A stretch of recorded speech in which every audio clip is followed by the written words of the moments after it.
And we are live. Once again, we are alive. That sounds like the Frankenstein movie, right? It's alive.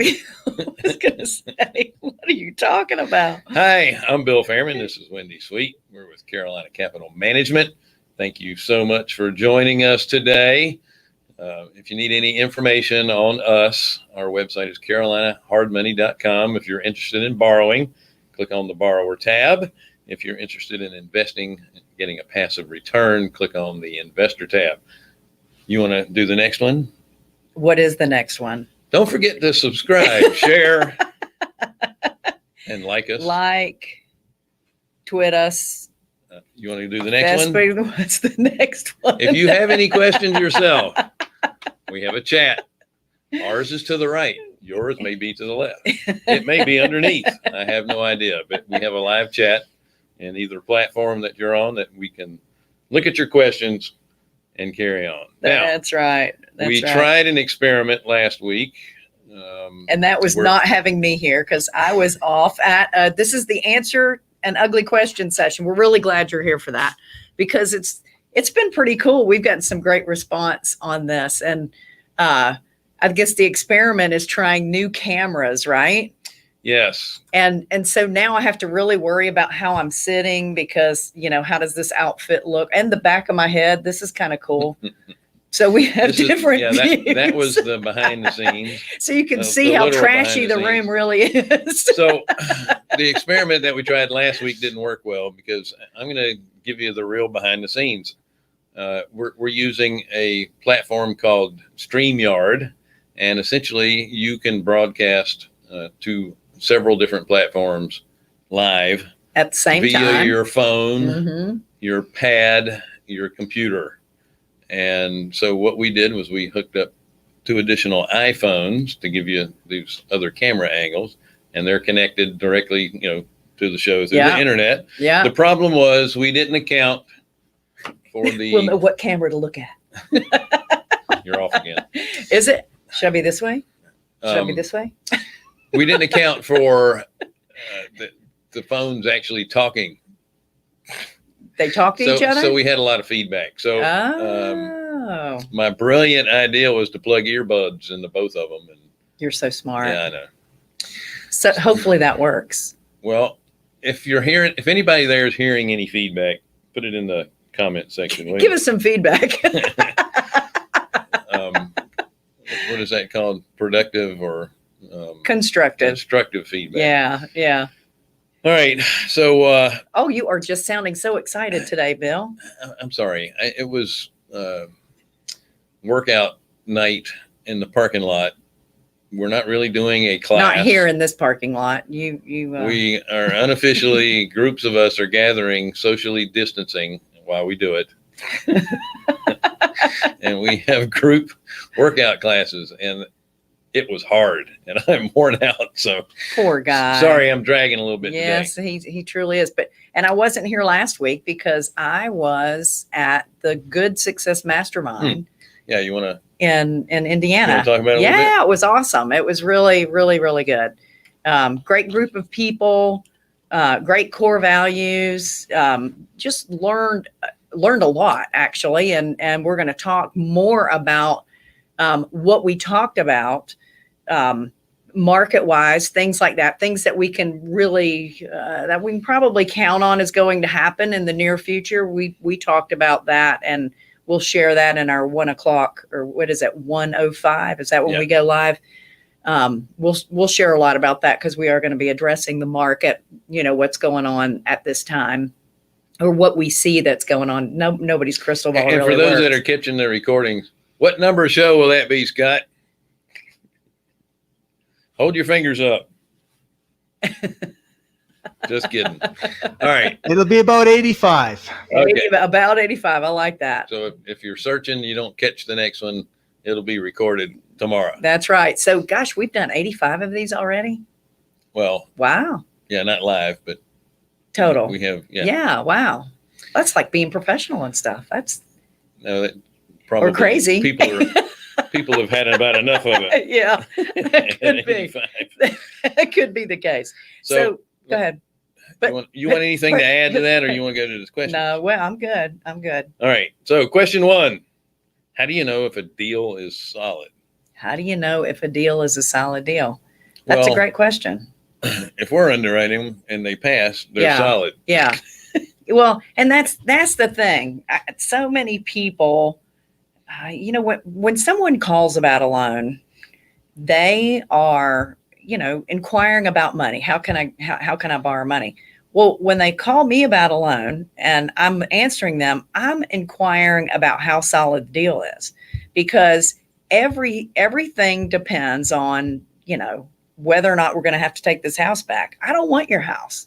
I'm going to underwrite it to make sure that it's a good, solid deal, not only for us, but also for you. There are several people that have tried to get a loan on a property and it didn't fit their goals. They're trying to do fix and flip, and they're buying a house that's in a buy and hold neighborhood, or it just doesn't fit the goals of what they're trying to accomplish. So I address that with them too. It might be that the deal's not bad. It's just not a deal that works for what your goals are. It's not the right deal for the goal. Or a newer investor trying to take on a 100-year-old house that's going to need $100,000 in rehab. That's kind of a stupid move for a brand new borrower, right? Well, I wouldn't say it's stupid. It is. It's just dumb. not smart. It's dumb.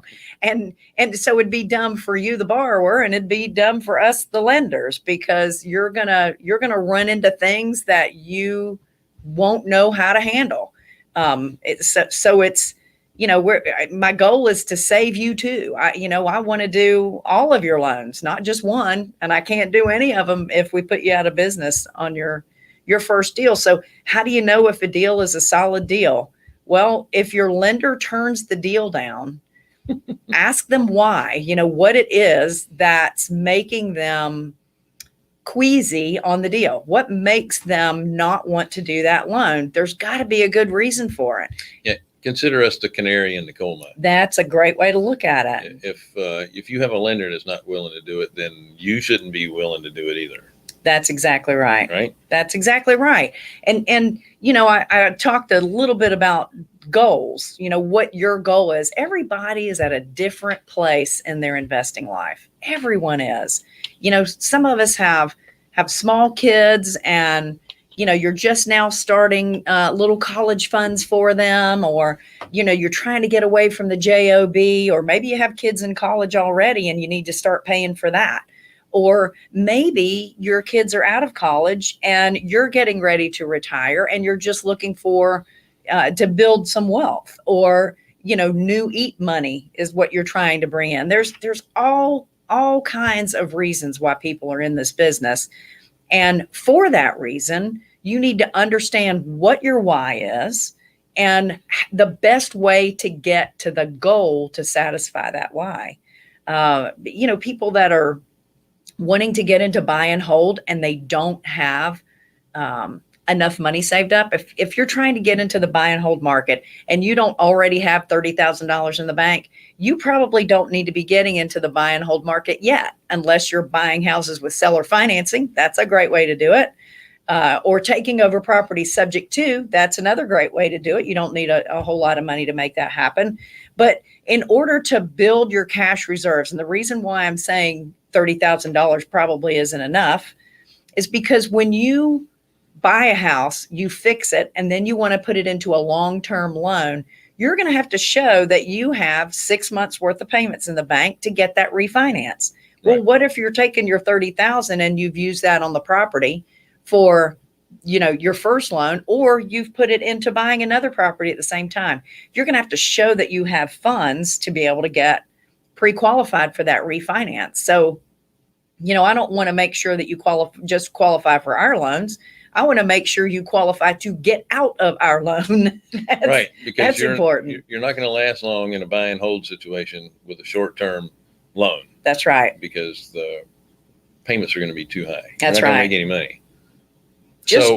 Go ahead. I was going to say, just because it's a solid deal doesn't mean it's a guarantee that it's going to work, right? Right. That's exactly right. Because what it is we do is that we try to mitigate losses based on current market data. Mm-hmm. And all of us know that within the last quarter, It's changed the a little, market data is not the same as it was in February. and it'll be different tomorrow. So let me give you an example. Let's say that you're an investor and you want to refinance a piece of property that is on a major artery. So it's got, and I'm talking commercial now. It's a Okay. major artery. It's got lots of eyeballs on it because it is on a major artery. Right. It's fairly new buildings, but you got two in this particular place. One's a restaurant, one's a movie theater. That sounds familiar. My point to that is, 6 months ago, a year ago, depending on the loan to value. Yeah, and it How was much you really lend on low, it. really, really low. I'm not saying we're using anything in particular that we have. I'm just giving an example. It was a pretty low risk deal Mm-hmm. at a low loan to value. Like 40%, And then- really low. Yeah. All of a sudden, you can't, because of the pandemic, restaurants are limited, so they're not going to make much money. And Can't then you get it can't even get refinanced. into a Mhm. movie theaters, can't even open. That's right. So market conditions They can and rock your evolve and change over time. And the best thing that you can do is just make sure you have a plan B. Always look at worst case scenario. Wendy always gets on me because that's all I look at. The Debbie Downer. No, I understand the rewards, but I also want to try to mitigate the risks best we can. Well, so many people try to hit a home run every time they get up to bat, right? Yep. And that's not the way to make money in this business. Home runs are great and they're going to happen, but singles and doubles will pay the bills all day long and build wealth. Yeah, and let's look at, again, we'll look at current market conditions. If you are in the luxury market or the high end median price point, Mm-hmm. the high side of that, people aren't going to be buying your homes as quickly because that market has changed. It's softened quite a Right, bit. right. Right after the pandemic hit, all your jumbo loans just completely went away. Nobody would even do them. Mm-hmm. So because those homes are already priced high, you only have a certain number of people Smaller can target. afford to buy them. Yeah, smaller target market. And then now, because the jumbo loans went away, or the ones they did have, you would have to put a ton of money down. If you don't have a jumbo loan, you have to make the loan conventional. Right. How do you do that? You put a very large down payment A down to ton, make the yeah. loan amount low enough to not be a jumbo loan anymore. Yeah, So now you've shrunk your buyer's pool by even more. right. So those are the kind of things that happen. Yeah, you need to be careful. Now in our market, though, right here in the Charlotte metro area where we are, and I would really say even within the Carolinas, we are at a point where our higher end properties are still selling, and they're still selling quickly. We don't know how long that's going to last. So if you're renovating or building or a rehab or in that price range, you need to be very, very cautious with what you're doing there. Yeah, currently, all right. So based on what's happening now in our bigger cities, the people with money can be mobile. Right. And so they can move. Yeah. And luckily they're moving here. So that said, they're moving to the areas where the cost of living is a little bit less. Mhm. It's warm. They can get a little bit more for their dollar, price wise buying a home. Right. But you're allowed to move around. You don't have to show your papers at every corner. You're not going to have checkpoint Charlie. Yeah. Where's your mask? But at the same time, you still got rock solid business in the affordable housing market. You're always going to have that. we're going to be fortunate that we can have the upwardly mobile, being mobile, coming to the Southeast, not just us, but everywhere in the Southeast is going to be like that. As long as you're somewhat close to airports and stuff that you can get around. Yeah. But how do you know it's a good deal? You've had more than one person take a look at it and tell you it's good. So Jonathan is saying, so he's not supposed to be on this call, but we wish he was on the call. But now he's asking questions. You can call in anytime. So he's not supposed to even be in here. Are there any typical metrics you look at to determine a good deal? This is what he would have said had he been sitting here. And that's a great point to bring up, because how deep are you into a deal makes all the difference in the world. Now, when the COVID hit, we dropped our loan to value from 70% of the after repaired value down to 65%. And we did that for a reason. We weren't sure about a couple things.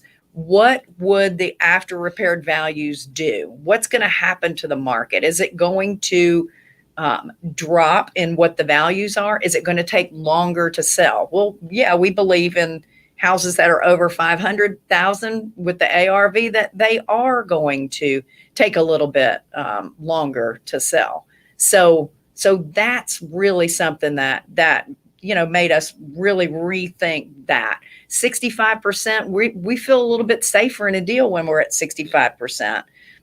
And it's causing the borrowers to bring a little more money to the table, not much, but a little more. Sure. And what's really cool is that they're finding deals that fit within that 65%. I can tell you that before the pandemic, it was hard to find deals that would fit into that 65%, but now they're finding them all the time. So what does that say to you about the deals that are coming along there? So he also says, what are some tangibles that investors can look at to help them know what is a good deal? The range of comps, rehab to loan size, the DSCR, the cap rates. Debt service. Yeah. If you're looking at a home to fix and flip, here's a few things you want to look at. Neighborhoods. Are you trying to buy a home in a rental neighborhood to do a fix and flip on? Right. You want to be in a neighborhood where the majority are owners. They're owner occupied, because it's hard to sell owner occupied properties in a neighborhood full of rental properties. Right. Because you don't have that same pride of ownership. Now, that doesn't mean that neighborhoods don't improve over time. Right. Those are some of the things that you're looking at. Are there plenty of comps that are very close to the subject property? So when we're pulling them up, we're looking at a quarter mile out. An appraiser can go as far as 3 miles out and it's still considered good. But we like to see comps within a quarter mile. If I'm pulling it for myself, when I'm buying a property, I'm looking at a quarter mile. If you're in a subdivision and they have to go 3 miles away from the subdivision, that's not a good thing. It's not a terrible thing either. It could be such a popular neighborhood and nobody's selling. Right, right. There are neighborhoods that, people want to get into, but they're kind of on a waiting list to get in there. Yeah. Which is why it's really good for you as a lender and you as an investor to really know your market. Here's the other thing too. If all your comps are on the other side of a barrier, and a barrier being railroad tracks, major highways, that kind of thing, it's not the same neighborhood. That's right. So that's exactly right. The other thing too is the days on market to us is really, really important. We like seeing them 30 days or less. It's not uncommon for all the comps to be 60 days or less. We really, really are happy to see that. When we do, we know that's an area that's really selling quickly. And remember, for you and for us, we want to see you get in and out of this deal quickly. The term might be 6 months for a fix and flip, but we'd love to see you in and out of it in 3 months. That'd be great. That'd be great. It'd be great for you. It'd be great for us. We actually promote people to finish these things as quickly as possible. Absolutely. Because it's going to save you money. It's going to cause us to have less angst.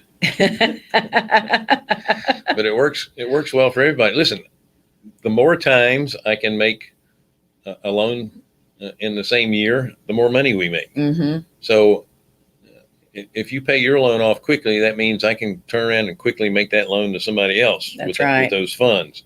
So it's to our benefit that you pay it off just as much as it is yours. Yeah, and for you pay fewer Let's interest. Go ahead. I'm sorry. You're done with this? No, I was going to move to the other part of that question. You get over into the commercial income producing type properties. Yeah.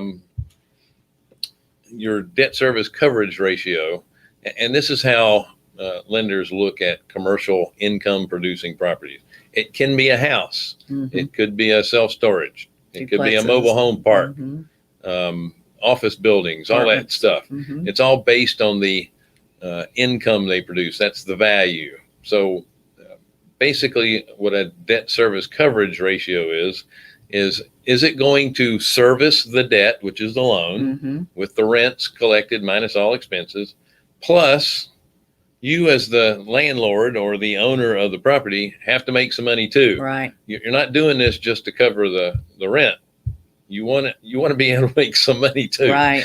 I mean, why else are you doing this? You're not doing it for the exercise. To build wealth. And then cap rates are going to depend heavily on the space that you're in. And what I mean by space is the type of property and where it's located Mm-hmm. and at what stage the property may be in. So if you classify properties, from a C, class C, B, and A, your A properties are going to be newer. Mm-hmm. They're probably going to be in areas where the land costs a lot more to acquire. Mm-hmm. So those cap rates are going to be lower. Right. But you have less of a chance for maintenance issues and that type of thing because they tend to be newer properties. Right. So because of the less headaches, you're willing to make a little bit less. But you have to be careful too. If the A to A plus units are in an area that has a lot of them, a lot of A and A plus units, like Charlotte, your rents are gonna feel that. Is well made when there is a downturn in the market. Mm-hmm. Those A properties tend to have higher vacancy rates because they're the most expensive to rent. Right.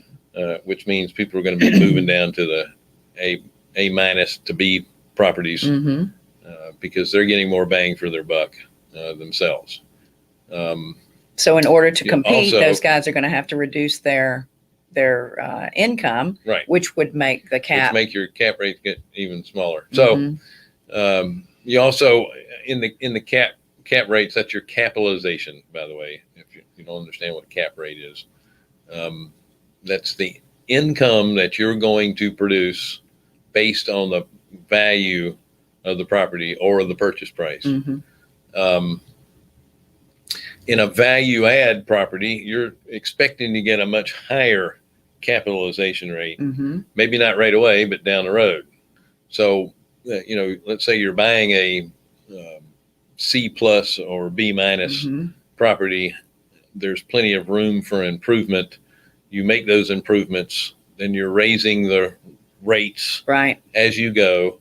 Then it's a lot cheaper typically to buy any existing property than it is to develop a brand new one. That's And right. it's less risky That's right. because in the middle of development and all the planning, guess what? We could have a black swan event that changes everything. That's right. That's right. COVID could happen. And if you look at I guarantee you, any appraisal that you pick up, the cost to reproduce that property is always higher than the sales price. Right. So it happens with every property, not just residential, Mm-hmm. but commercial. It's cheaper to take an existing property and turn it into a better paying, upgraded than it is for you to build it new. Right. And then you have to look at how it's managed. That said, if you're playing in the A space, Mm-hmm. you're going to get much more bang for your buck if you're developing it, not buying it existing after it's Right. stabilized. Right. Right. But you don't have near the risk if you buy a stabilized new property.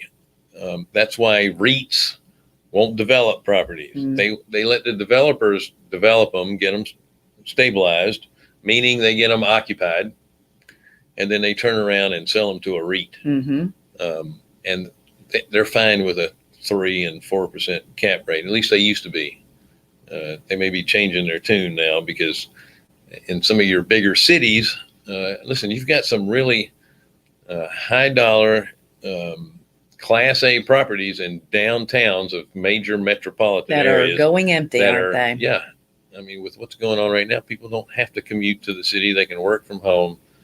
There's a big question mark on where those properties are going to go. Yeah, we've got a dear friend right now that has a condo, a really nice condo in downtown Fort Worth. And he has said over and over again how much he loves it down there, and that it's just so convenient for him, because he's a member of a club down there as well. And because of the pandemic, he said Fort Worth is just a shell of itself. It probably has 20% of the business that it once had going on down there. There's just nothing going on. So his whole thought is, the reason I was here is because of the hustle and bustle and all the different things he could do. And now that's not available to him. So he's thinking of no longer leasing his space and moving out to his lake house. Yeah. He can work from anywhere he wants. Yeah. Anyway. And it's good views. And the point is he's not alone. There's a lot of people that are thinking that way. Yeah. On what they're doing. Okay, so how do you know if a deal is a solid deal? Bottom line, if a lender tells you no, it's probably not a good deal. There's got to be something wrong with it, and unless you just have terrible credit and no money, then it could be a borrower issue. But for the most part, okay. So, in short, a solid deal is a deal you could move quickly if you need to, or can produce a good rate of return if you want to hold it in a short period of time. Yes. And I think the most solid deals are the ones that are the most liquid. And that's well why said. And that's why we're in the affordable housing side of things, because those are the most liquid out of any type of real estate. Right. And not highly leveraged. Yeah. Is another great point. You don't want to be highly leveraged in those properties. Well, that's not going to change whether the deal is solid. And what it does is it limits your exit strategy. That's exactly right. And that can get you into trouble. That's exactly right. Okay. What's Dutch interest? I'm thinking it's interest that wears clogs. No, it's what the banks in Holland and Denmark charge. Oh, look, we've got a borrower that says, I haven't told you, but the house you guys lent on went under contract right away. Yay. Received 3 above list price offers within hours of listing, set to close in a couple of weeks. Love that, Kim. Thanks, Kim. Do we get a commission? That it moved quickly and it was in the perfect location. So she is just verifying what we just said, and we can't wait to do your next loan. Excellent. That's awesome. That's awesome. Good news. All right. So Dutch interest, very easily explained. How you I want to do the clogs. If Little you touch boy. borrow $100,000, and I'm just gonna, this is an example. It's gonna you have a house that's gonna be worth 200 once you fix it up, but it's taking 100 to fix it, and we make a loan for 200. You're paying interest on the entire 200. That's right. Why That's do we Dutch do that? interest. Why do they have to pay on the whole amount if they're not using it? I don't understand. Well, we are what you call a balance sheet lender. We don't have depositors like a bank. Right. Our funds are not flowing. We don't have money coming in, money going out. Right. Or a bank has depositors and all kind of stuff. Money coming in, money going out. Right. When we make you a $200,000 loan and half of that money is for your rehab, you want to make sure that when it's time to get some rehab money, that it's there. We still have it. And if we make you a loan for $200,000, but we're only charging for $100,000, then we have $100,000 sitting out there that we can't do anything with. That's right. Not earning any money, and then our investors suffer. That's right. And they get angry. So that that's why most private lenders are going to do Dutch interest because they're not big enough to have the kind of cash flow. And what I mean by balance sheet lenders, that means they're lending their own money. Right. There are Wall Street connected companies that have plenty of institutional financing, and there's a lot of money that can go in and out. Some of those are doing 300, 600 million. Almost they've like got line of credit. Yeah, they've got plenty of money to Yeah. play with. Now, one thing I want to warn you about, if you find a private money lender that's willing to loan you money and only charge you on what you're using, be careful. It's a great person to borrow from. Yeah. But be careful because they're going to lend that money out and make money. And they're going to bank on the fact that I loaned you 100,000 and I loaned this guy 200,000, but the $200,000 loan is going to pay off in just a few weeks. So I know that when you need your $50,000 out of your 100 for your rehab, I'll get it off this $200,000 guy. Well, guess what? $200,000 guy house may not be closing. I would say that in How many often do our loans circumstances, close on time when they over sell them? 50% of the loans do not close on time. Over 50%. Not the ones that we make, But the ones when that- we're getting paid back. That's right.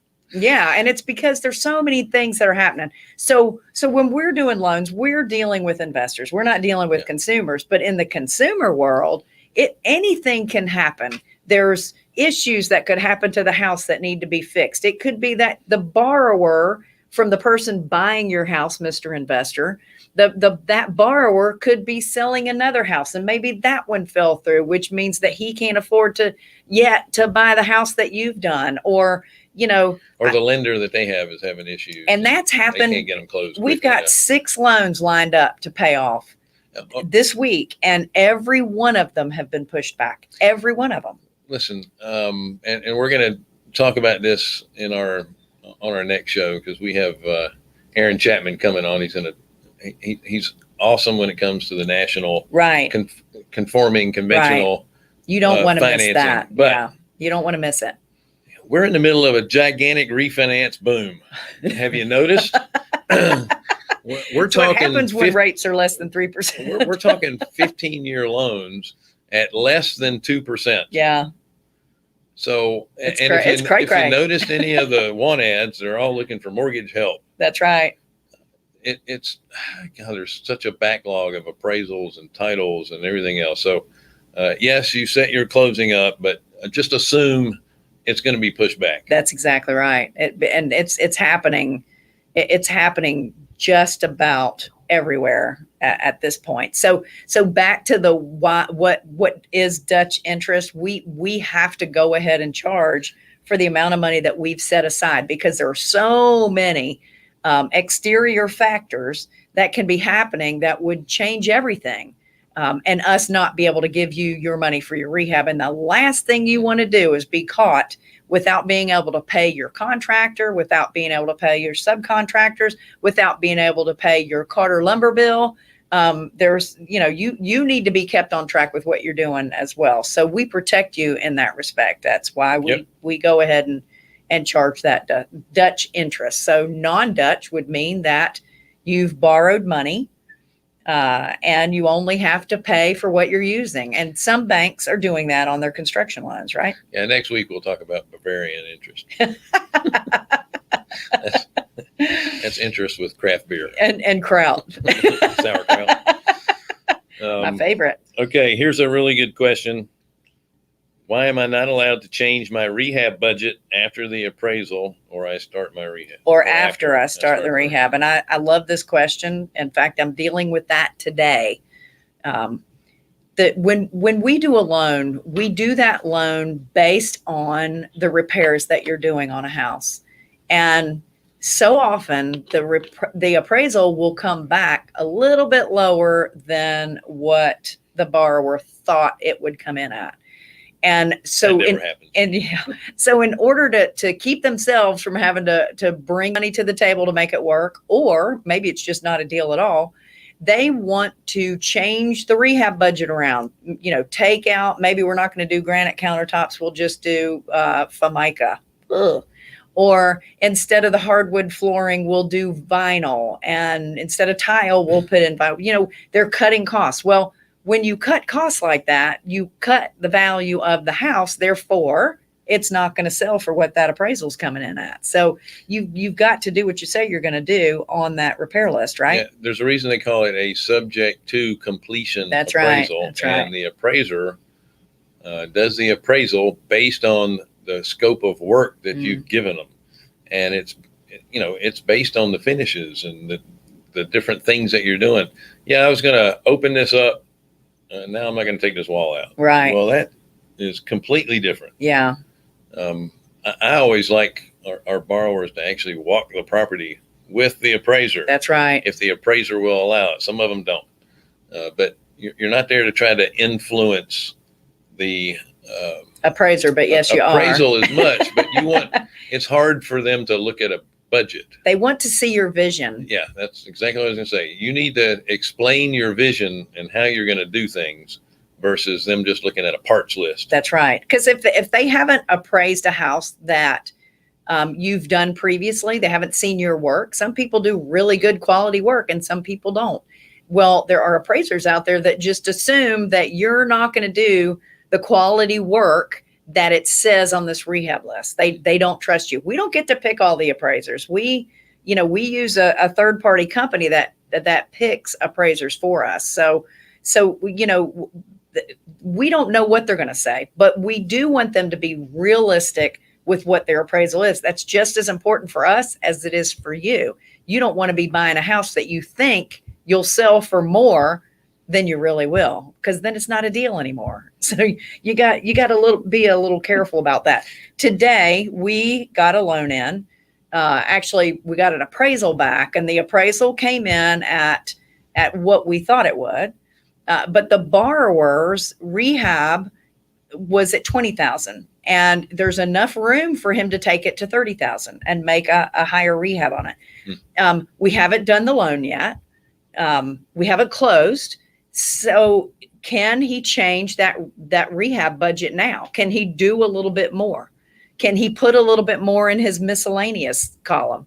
Yeah, you can. I would much rather you have more than enough money to do what it is you want to do on that house than not have enough. Because every time you do a rehab, there's going to be an issue. Every time, not just sometimes, every time.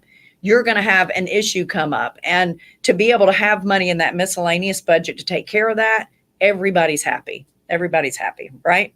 Yep. And the addition that, yeah, what she said, and the additional money that you'll pay on the interest rate, the mortgage payment for every month that you pay, the difference, it's not going to be that different when you're adding, $10,000 to a budget. So adding to it, there's absolutely no problem, but taking away from it, it's a problem. It just changes everything, especially when you're removing some pretty big items. And that reminds me of another point. You can't really change things in the middle. And this is why we want to see that you have additional funds in the bank over and above what your miscellaneous part that you've given for your budget. That's right. Because real estate, especially fixing and flipping, by the way, if you're doing a fix and flip, you are the one that is carrying most of the risk. That's right. Not anyone else. Okay. That's right. So you have to plan for stuff that's going to go wrong. No one has a X-ray vision. Right. You have an appraiser or an inspector go in there. They don't know what's behind the walls. Even your contractor. If you take a wall out, there could be all kind of stuff in there you didn't think was going to happen. That's right. Termites, little critters. And you have to get in there and make those changes. And all that's coming out of your pocket because we can't change the loan. You can't modify the loan because it's still based on the subject to completion value that we had before. That's right. So that money's going to have to come out of your pocket. You just do the best you can. And be prepared for the worst. Always be prepared for the worst. Again, in most cases, it's not going to hurt you much. I know what I'm saying is you have plenty of. It's easy for you to say. you typically have plenty of margin to work with. Yeah. It's it's usually, and I don't want to go to this, but I'm doing it anyway. In an airplane crash, Oh gosh. it's not the mistake that causes a crash. It's a chain of events. Yeah. That Of cause unfortunate the crash. events. And usually that's what happens when you end up losing money on a property. There's something that I had to do that cost me more money. The market conditions changed. Right. Interest rates went up. All this happens at the same time. It's Right. not one thing that does Mhm. it. It's a combination or a chain of events. There's a virus coming down the pipe. That's right. Yeah.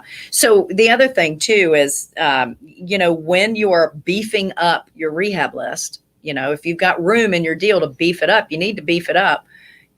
Let's say you had $4,000 in your budget to do the sheetrock work, and they come down to finishing the sheetrock work, and you, lo and behold, got it done for $3,000. Well, that's okay. We're going to still release $4,000 because that's what was in your budget to do it. We just want to see that it's done. Woo-hoo, pizza night. Yeah. So that extra money can go to other things that you're doing on that house. Yeah. Right. Yes, you can now add that granite instead of the formica. That's right. Put tile on the floor instead of just doing vinyl. There's all kinds of things you can do to beef up that repair list. And we really want everybody to understand too, it's not just what that appraisal value is.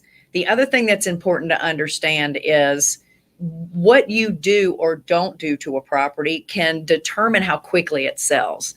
You might sell it for the price range that you want to sell it for, but how long did you have to wait to get that buyer in the door, rather than just doing something a little bit different, like, changing that carport into a garage? It's not going to add a whole lot of value, but man, it'll sure sell the house quick. Or putting tile on the bathroom floors versus vinyl, if it's in a price range that's $150,000, right? Yeah. There's having the tile would make the difference. There are things that aren't going to add value. They're just curb appeal. Backsplash on the kitchen. And it's good to talk with Wendy or really most real estate agents. They know. That have been around a Yeah. while. They know what sells. Yeah. Talk to And Don what Harris. He doesn't. knows. Get their opinion on stuff. Absolutely. Absolutely. They can really help you sell that property quick. And I would recommend anybody that's in this business that's trying to sell a house, if you don't have a real estate agent involved from day one that can walk through that property and just give you little ideas about light fixtures, even placement of light switches, the brands of appliances you're going to use. Do you really need that LED backlit fireplace, or will a plain one work? I mean, there's all kinds of things that agent can help save you money on doing it right, getting it sold quicker, and they're well worth their weight in gold when they're walking you through that property. So I would highly recommend you get an agent that's experienced and that knows the neighborhood and that has your best interest in mind. So, and they're easy to find. They're out there. So if you find, why are you laughing about that? I'm just thinking about some nice DIY landscaping tips that you might get on Pinterest that you think is interesting. And if one of them, includes a old toilet with plants coming out of it, save that for the backyard. I don't know. I'm going to put one of those out on the farm. Again, the farm. You can't see it from the street. I might put it out at the street. That's a really good idea. Or I'm going to get some tires and cut them in half and paint them pink and green and yellow and use those as border. If you want to keep people away, those are some of the nice landscaping tips. Plastic flowers in the yard. All of that will increase their value. Right. Okay. Yeah, be careful about what you're doing. It may be more of a detriment than a positive thing for your property. So again, if you could think about, if you're getting this as the recording, and you can think about some questions to ask, you can still put them in the chat or the whatever the thing is, comments at the bottom of the screen. And we have someone that actually goes back through all of our shows and finds questions and comments that people have, and then we will add that to the show. Yeah, It's an ongoing thing. Yeah, we'd love to have your questions and comments. We're going to send out another Survey Monkey, right? Well, we're get sending some out more. the survey. I can't guarantee the monkey will come on. Anyway, it's coming to your to a store near you. Yeah. Asking questions for what we can. So don't answer. forget to like, share, and subscribe. Again, we're Carolina Capital Management. Our website is carolinahardmoney.com. If you're interested in borrowing money, click on the borrower tab. If you're interested in passive returns, click on the investor tab. It was a pleasure having you on this week. Keep investing. And Now's a great time. Again, we have a show coming up at 1:05. We're going to talk about market conditions. We have a great guest, Aaron Chapman, coming on that's going to talk about the conventional mortgage industry, and he is an investor-focused lender. He closed over 700 transactions last year. And Yeah. I'm sure it's going to be even more He's a suitor. for this year. Again, have a great day.